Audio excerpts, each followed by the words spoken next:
Hello, it's Miss Drake again. We're doing a radical expressions review. So this is a review of everything that we've done. Now, I'm going to start out with simplifying in this first section, which is 1 through 8, just because it's good review and practice. But we are not planning on putting simplifying ones on your quiz.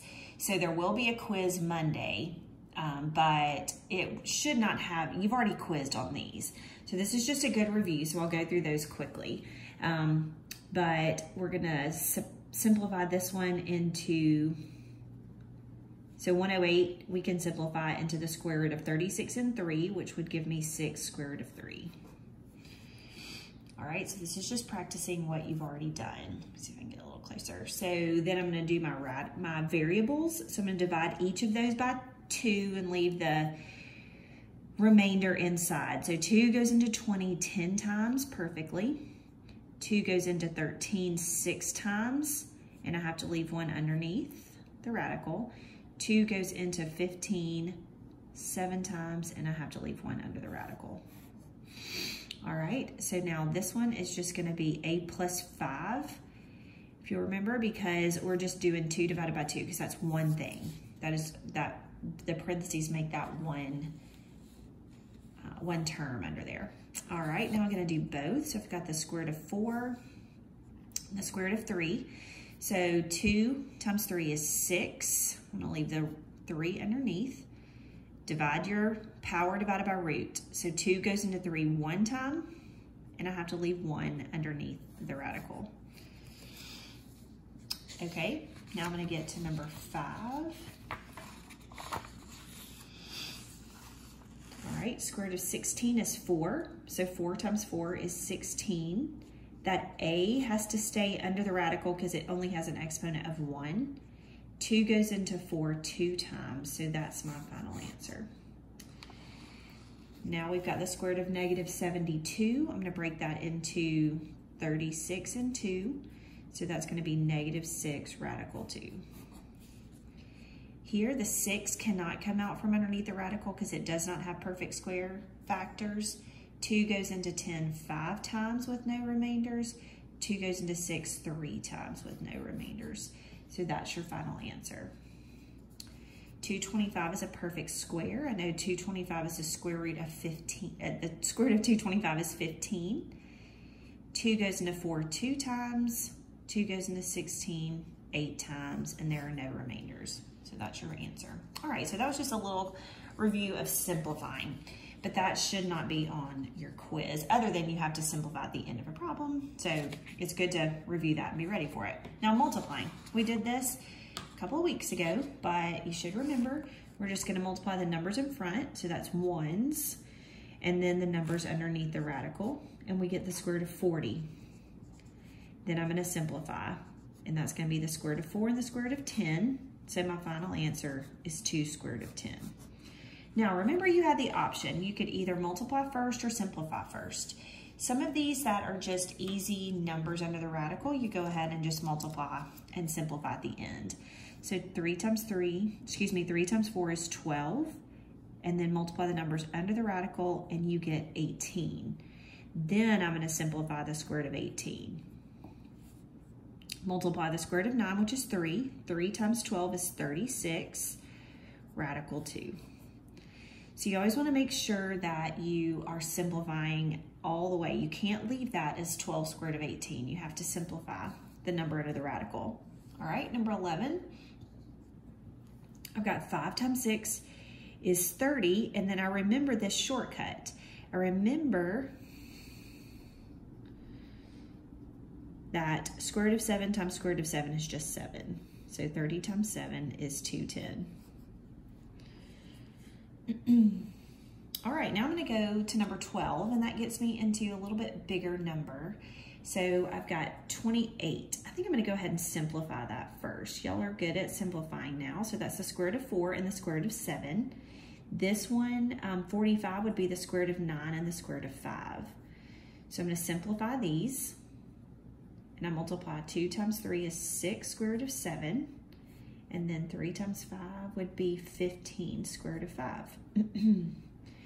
So now remember that with addition and subtraction, I had to have the same number into the radical. But with multiplication, I don't. I can just multiply everything. So I'm going to multiply 6 times 15, and that gives me 90. Square root of 35 when I multiply 7 times 5.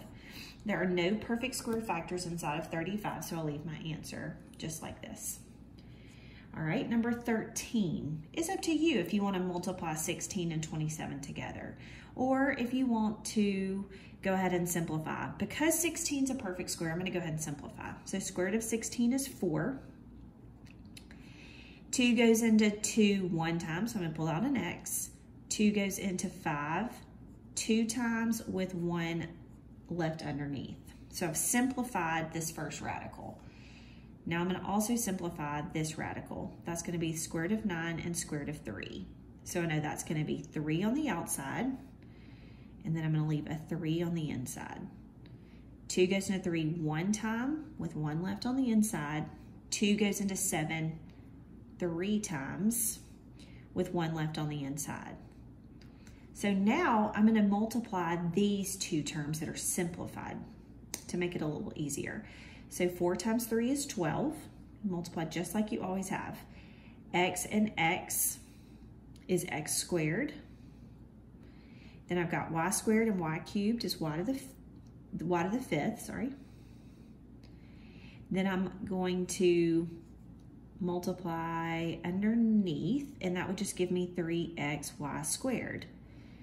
All right, you always want to look and make sure you're simplified underneath the radical. The 3 is fine, the x is fine, but that is now a perfect square. Y is now a perfect square. So I'm going to simplify one more time. Everything is going to stay the same, except I'm going to take the square root of this y. So that means I have one more y on the outside. So y to the fifth becomes y to the sixth. And my radical is 3x. That one was a little long and complicated. All right, followed up though is a pretty easy one. 2 times 1 is 2. Square root of 8 times square root of 8 is 8. So my answer is just 16. All right, so that was multiplying. Now we get a division. Ms. Stopperton did division with you last week, so it'll be interesting, hopefully, that when I do it today, we should do it similarly, but I might say a few things differently. So maybe something I say will make a difference. We'll see. Or make it just a little bit, who knows? We'll see. On the first one, I'll look to see if I can simplify.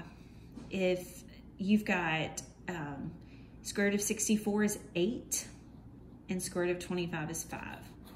So you always hope for that if you can simplify and be done, okay? The biggest thing you want to remember about division is that you can't leave a radical in the denominator. So you have to rationalize it if there's still a radical in the denominator. Here I cannot take the square root of 5, and I cannot take the square root of 3, and I can't simplify those under the radical at all. So I know that I just need to rationalize. I'm going to multiply top and bottom by the square root of 3. Square root of 5 times the square root of 3 is the square root of 15. And then square root of 3 times the square root of 3 is 3. Now you see why that little shortcut we've been talking about is important. Okay, that removes the radical. I can't simplify because one is under the radical and one is not. All right, number 17. 3 and 40, that does not simplify at all, but I can simplify this square root of 40. So I'm now going to have square root of 3 over 2 square root of 10. All right. So I have to rationalize by multiplying top and bottom by square root of 10. In the numerator, I'm going to end up with square root of 30. In the denominator, that is going to become 2 times 10 like we've been practicing, which is just 20. I cannot simplify this anymore, so that is my final answer. One thing is under the radical and one thing is not, so I can't simplify them. All right, number 18. I think I'm going to go ahead. I know that 25 is a perfect square, so I know that's going to be 5. And then I can take this 27 and break it into 9 and 3. And I can also simplify that x to the 6th. So in the numerator, I'm going to have 3x squared square root of 3. I'm sorry, x cubed. Because 2 goes into 6 3 times. So when I divided power divided by root, I said 6 divided by 2 is 3, so I was able to take 3 x's out. Sorry about that. All right, I look at my numbers on the outside. I cannot simplify the fraction 3/5. There are no more variables to simplify, and 3 is simplified as much as it can be. So that one is finished. All right, so now we're gonna go to number 19.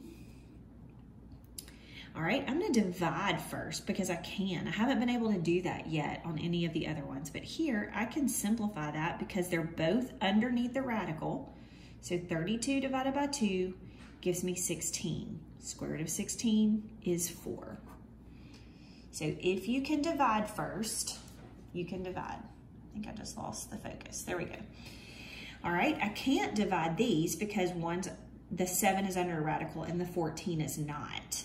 All right, there's nothing to simplify, so I'm just gonna go ahead and rationalize.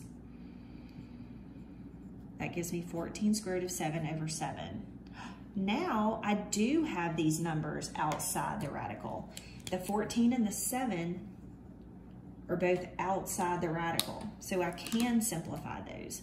14 divided by 7 is 2, and then I'll leave the radical 7. All right, the next one is radical 3 over radical 8. Okay, I can't divide them, but I can simplify the 8. So I'm gonna make that 2 radical 2. So now the only thing I have to do is rationalize. Square root of 3 times square root of 2 is square root of 6. On the bottom, that's just gonna give me 2 times 2, which is 4, because radical 2 times radical 2 gives you 2. So 2 times that 2 is 4. One's under a radical and one's not, so I cannot simplify. That's my final answer. All right, we've got one more division one. I can't do any division, I can't do any simplification, so I'm just going to rationalize. That's gonna give me 3 square root of 30 divided by 6. All right, so that means I can look at my numbers in front of the radical and I can simplify those. So my final answer should be square root of 30 divided by 2, because when I simplify this fraction, 3 goes into 3 one time, 3 goes into 6 2 times, so I'm left with a 2 in the denominator. All right, let's go to the second page. All right, so now we're to addition and subtraction, which we did this week, so it'll be a little closer to the front of your mind. So I have square root of 11 and square root of 11, so I can combine these. 10 minus 5 is 6 square root of 11. So you have to switch gears between, you have to make sure you know the rules that apply to multiplication and division, and then the rules that apply to addition and subtraction. So if those are getting confusing, maybe go back and watch some of those videos and see the difference. Get those straight. All right, I can't combine any of these yet because I don't have anything underneath the radical that is the same. So I'm gonna simplify them. All right, so I've got square root of 4 is 2, so 2 times 3 is 6, square root of 7 right here. Then I'm gonna have plus 15 square root of 5, because square root of 9 is 3, 3 times 5 is 15. And then square root of 9 is 3, that's gonna be negative 7 times 3 is negative 21 square root of 7. So it looks like I can combine 6 square root of 7 and negative 21 square root of 7. 6 minus 21 is negative 15 square root of 7 plus 15 square root of 5, because I can't combine that one with anything. All right, and then we've got number 25. So I'm gonna simplify this. I can't combine anything yet. So that's 9 and 6. And then this one is gonna be square root of 4 and 6. 3 times 2 is 6 square root of 6. 2 times negative 7 is negative 14 square root of 6. Those are the same. 6 minus 14 is negative 8 square root of 6. All right, Now we're gonna do multiplication. And then, so like distributing and foiling and stuff like that. And then we'll combine with addition and subtraction. All right, so square root of 6 times 5 square root of 2. Remember, 1 times 5 is 5, and then 6 times 2 is 12.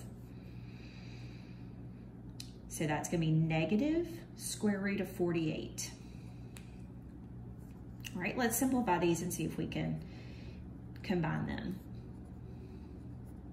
I think we can, because that's gonna be 4 times 3, and that's 16 times 3.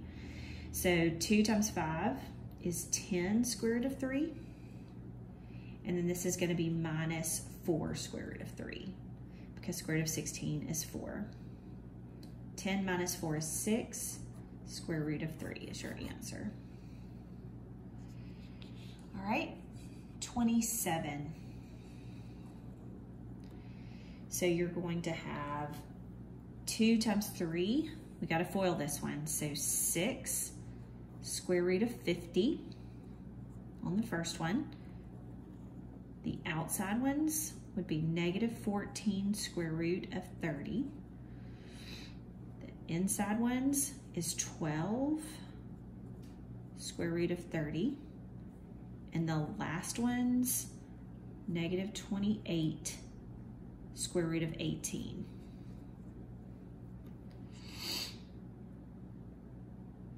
All right, so now I need to simplify to see if I can combine any. I already see that I can combine my middle two once I get there, but I'm gonna simplify these. So that's square root of 25 and 2, and then this one's gonna be square root of 9 and 2. So it looks like I'm gonna be able to do that. All right, 5 times 6 is 30 square root of 2, and then I've got the negative 14 square root of 30 plus 12 square root of 30, when I just brought that down. 3 times 28 is going to give you negative 84 radical 2. All right, so now let's combine these two together, and then we'll combine our two middle terms together. So 30 minus 84 is negative 54 radical 2, and then this is going to be minus 2 radical 30, or square root of 30. Nothing else can be simplified. That's your final answer. All right, number 28. I'm going to do 4 times 4, which gives me 16. The outside ones gives me 4 square root of 6. The inside is also going to give me 4 square root of 6. The outside is just 6. Square root of 6 times square root of 6 is 6. All right, so I'm going to combine my constants together. 16 and 6 gives me 22. And then I'm going to combine my middle two terms together, and that gives me 8 square root of 6. Final answer. All right, last, we're going to do rationalizing the denominator, which kind of combines everything together. So in order to rationalize the denominator, I have to multiply by the conjugate.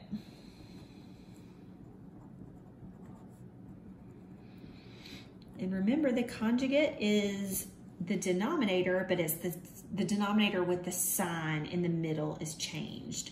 So the conjugate for this one is 3 minus square root of 5. Maybe we should do that. So we know the conjugate on number 29. I'm going to go name the conjugates first. So we know this one is 3 minus the square root of 5. Number 30, the conjugate would be 2 plus the square root of 6, because you do the opposite sign. Number 31, the conjugate would be 8 plus the square root of 2. All right. So now I've got to go multiply by those conjugates and rationalize. Remember, rationalizing means getting rid of the radical in the denominator, because we cannot leave one in the denominator. So when I multiply the numerator, we know how to do that. 3 times 3 is 9 minus 3 radical 5 divided by got to FOIL the denominator like we've been practicing. So 3 times 3 is 9, minus 3 radical 5, plus 3 radical 5, and then that's just minus 5, because 1 times negative 1 is negative 1. Square root of 5 times square root of 5 is just 5. All right, so let's simplify as much as we can. All right, so in the numerator, I'm gonna have 9 minus 3 radical 5. In the denominator, I'm gonna add my constants. 9 minus 5 is 4. And the middle two terms cancel out. That should happen every time, like you learned in the lesson yesterday. All right, sorry, I'm gonna move my 4 over to the middle. So at this point, I look at the numbers outside the radical and see if I can simplify anything with my denominator. 9 and 4, 3 and 4. They do not simplify. So this is my final answer. All right, number 30. Number 30, I'm gonna multiply by 2 plus radical 6 on both the top and bottom because that doesn't change the value of my problem. Distribute the 4. 4 times 2 is 8 plus 4 square root of 6. In the denominator, 2 times 2 is 4. Let me put my parentheses. Plus 2 square root of 6 minus 2 square root of 6 minus 6. Because the negative 1 and positive 1 gives you negative. Square root of 6 times square root of 6 is 6. You know your middle two terms are going to cancel out. So I'm going to have 8 plus 4 square root of 6 divided by negative 2 when I combine my constants. Sorry. All right, I look at the numbers in front of the radical. 8 and negative 2 can simplify, and 4 and negative 2 can simplify. So I'm going to do that. Negative 2 goes into 8 negative 4 times. Negative 2 goes into 4 negative 2 times. So if you can simplify the numbers in front, you do so. All right, our last one, I'm going to multiply by 8 plus radical 2 on the top and on the bottom. All right, distribute that square root of 6. So that's going to give me 8 square root of 6 plus square root of 12. Remember, I multiply the numbers under the radical together. Now I'm going to FOIL the denominator. 8 times 8 is 64. Plus 8 square root of 2 minus 8 square root of 2 minus 2. All right, my numerator looks like I'm going to need to simplify this a little bit. All right, so I'm going to come over here because I've got a fraction here. So I'm going to come over here and I'm going to simplify that into the square root of 4 and the square root of 3. All right, so I can now see, I can rewrite this as 8 square root of 6. When I bring this down, this is going to be plus 2 square root of 3. I simplified this radical and brought it down here. All right, and then 64 minus 2 is 62. And my middle two terms are going to cancel out. All right, so what I can do now is I can simplify the numbers in front of the radical. I'm gonna move my 62 to the center to make it more obvious, because remember that both of those are divided by 62. All right, so I can simplify 8 and 62. 2 goes into 8 4 times, and 2 goes into 62 31 times. Same thing here. 2 goes into 2 1 time, 2 goes into 62 31 times. So my final answer is going to be 4 square root of 6 plus square root of 3 divided by 31. Don't let that simplification mess you up at the end. Just remember, if the numbers outside the radical all will simplify, then go ahead and simplify those. All right, that's the end. This is your test on this is Monday. So at the bottom of this, just so I know that you've watched and made sure you did your entire review, why don't you put, just in this bottom right-hand corner, we'll do a smiley face again. to show me that you finished up your work and you followed along. All right, talk to you later. Bye.